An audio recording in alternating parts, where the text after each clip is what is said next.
আমার সেই গল্পটা এখনো শেষ হয়নি।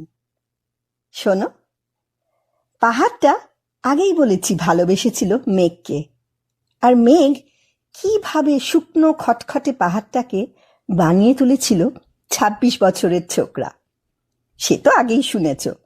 সেদিন ছিল পাহাড়টার জন্মদিন।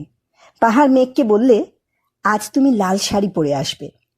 মেঘ পাহাড়কে বললে, আজ তোমাকে স্নান করিয়ে দেব চন্দন জলে। ভালোবাসলে নারীরা হয়ে যায় নরম নদী, পুরুষেরা জ্বলন্ত কাঠ। সেইভাবেই মেঘ ছিল পাহাড়ের আলিঙ্গনের আগুনে, পাহাড় ছিল মেঘের ঢেউ জলে।